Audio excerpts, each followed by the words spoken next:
Hello student, class 10th की chapter 23 trigonometrical ratios and trigonometrical identities का question number 2 है हमारे सामने, जिसमें कहा गया है Soma has drawn a right angle triangle A B C whose angle A B C is equal to 90 degree, AB is 24 centimeter and BC is 7 centimeter. By calculating, let us write the value of sin A, cos A, tan A and cosec A. इस question में ABC हमारे पास एक right angle triangle है जिसमें angle B is equal to 90 degree है। हमारे इस question में AB गिवन है 24 and BC is equal to 7 centimetre. इस राइट एंगल ट्राइंगल का दो साइड हमारे पास अवेलेबल है। हम पाइथागोरस लगाने के बाद AC को, दैट इज़ हाइपोटेन्यूज को निकालते हैं, और जब हमारे राइट एंगल ट्राइंगल का 3 साइड्स अवेलेबल हो जाता है तो हम हर तरह के सवाल को सॉल्व कर सकते हैं। बेसिकली हमें यहाँ पर पूछा गया है साइन A की वैल्यू, कॉस A की वैल्यू, टैन A की वैल्यू और कॉसेक A की वैल्यू।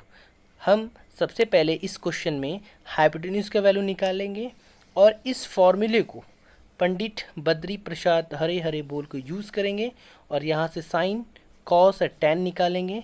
साइन का उल्टा कॉसिक होता है, कॉस का उल्टा सेक होता है और टैन का उल्टा कॉट होता है। हम ये पहले भी पढ़ चुके हैं। So let's have the solution. We know hypotenuse square is equal to base square plus perpendicular square. As we are dealing with angle A, so this is our angle, therefore this side is called perpendicular. So we can say base is AB square, perpendicular is BC square. So from here AB is equal to 24, so it is 24 square, and BC is equal to 7, that is 7 square. 24 square is equal to 576, 7 square is equal to 49, 625 आता है, और ये हमारे पास h square है। Therefore अगर हम h निकालते हैं तो ये हमें 25 देता है, because 25 square is equal to 625. So therefore we have hypotenuse as 25.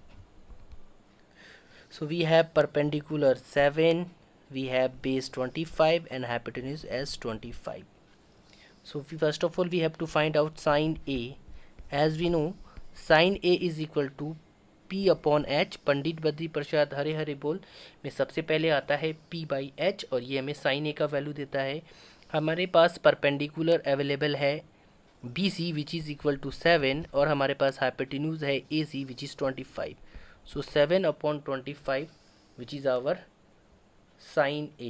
जब इसे हम सॉल्व करते हैं तो ये हमें 0.28 देता है। Now cos A, that is base upon hypotenuse, which is base हमारे पास अवेलेबल है AB which is 24 and hypotenuse is 25. So इसे सॉल्व करने पर हमारे पास आता है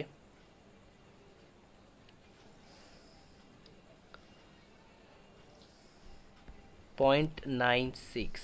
Next, tan A. Tan A means perpendicular upon base. Perpendicular is 7 and base is 24. So 7 upon 24, 0.29 is our required answer. Now cosec A. Cosec A means 1 upon sin A. As we know, sin means 7 upon 25, that's mean it is 25 upon 7, 3.57.